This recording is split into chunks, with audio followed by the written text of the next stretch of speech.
Also als ich erfahren habe, dass bei uns ein MES-System eingeführt werden soll, fängt man ja schon mal an, im Kopf sich Gedanken zu machen, was möchte ich, wie kann das laufen. Und da war dann noch ein riesen Knoten, weil ich mir das gar nicht vorstellen konnte, wie wir das überhaupt irgendwie mal hinkriegen könnten. Zu Start dieses Projektes hatten wir ja einen Design Thinking Workshop initialisiert, zusammen mit der Firma T-Con, mit den Entscheidungsträgern im Hause und vor allem auch mit den Leuten, die mit diesem System später arbeiten sollten. Und dieses ganz neue Herangehen an dieses Projekt war für uns sowas von neu und aber auch gleichzeitig lehrreich, denn durch dieses Brainstorming, das Zusammenwürfeln von verschiedenen Leuten, Ideen, kamen ganz tolle Ansätze heraus. Und das hat man dann mal in eine geordnete Struktur gebracht und hat dann anhand von dieser Struktur auch Meilensteine festgelegt, also was kann man bis wann erreichen. Und das wurde alles dokumentiert.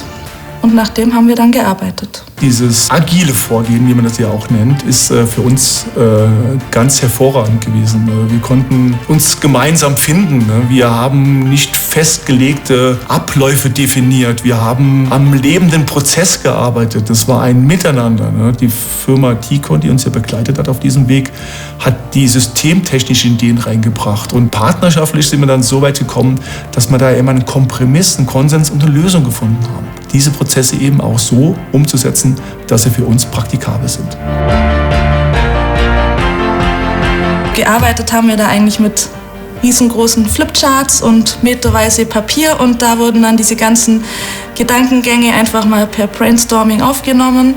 Da durfte man dann überall so ein Pünktchen hinmachen und die Sachen mit den meisten Pünktchen wurden dann als erstes Ziel mal umgesetzt. Die Firma T-Con hat uns dann auch regelmäßig besucht.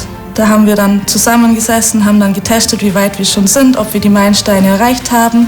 Eben durch diese Meilensteine konnten wir mal schauen, ob das wirklich erreicht wurde, was wir dann wollten. Im Design Thinking Workshop konnten wir erreichen, dass wir ein Bewusstsein geschaffen haben bei allen Projektbeteiligten, wie umfangreich das ganze Projekt eben ist. Das war eine tolle Sache. Wir konnten auch erreichen, dass viele Ideen eingebracht wurden, die dazu beigetragen haben, das ganze Projekt zu einem guten Ergebnis zu führen.